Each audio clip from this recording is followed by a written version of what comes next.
The floodwaters had long dried. The ark rested silent on the mountains.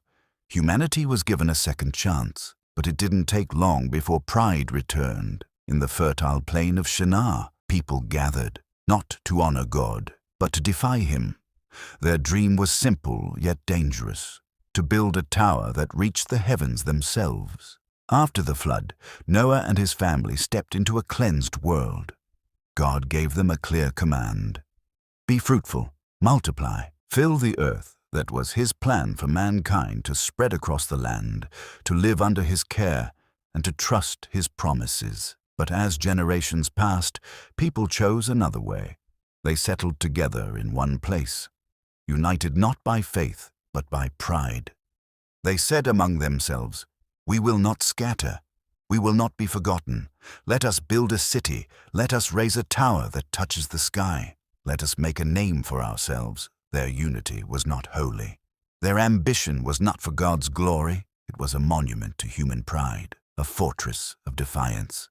The Lord looked down from heaven. He saw their hearts. The same arrogance that had once filled the earth before the flood was rising again. And he said, "Indeed, the people are one. They speak one language, and this is what they have begun to do.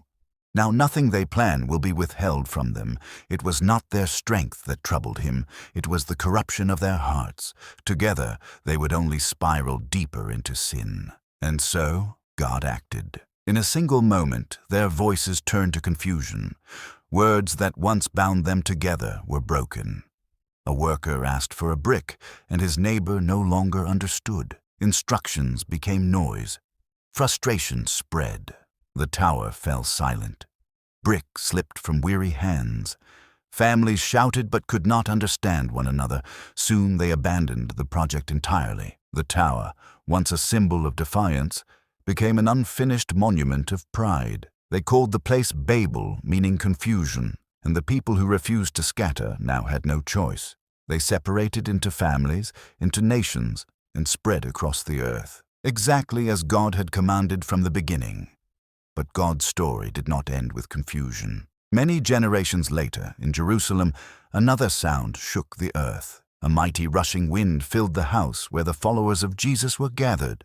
Flames like fire appeared above their heads, and they began to speak in languages they had never known. Crowds rushed to hear the sound, and every person marveled, saying, "How is it that we hear, in our own language, the wonderful works of God?" At Babel, language divided mankind. At Pentecost, the Spirit of God united them in Christ. The Tower of Babel warns us of what happens when we build without God.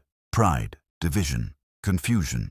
But Pentecost reveals what happens when God builds his kingdom. Unity, power, peace. And one day, when Christ returns, every barrier will fall. Every nation, every tribe, every tongue, all will be gathered as one, declaring with a single voice that Jesus Christ is Lord. Babel was humanity's attempt to reach heaven. The cross was God's way of bringing heaven down to us. And in his eternal kingdom, there will be no more confusion, only everlasting peace.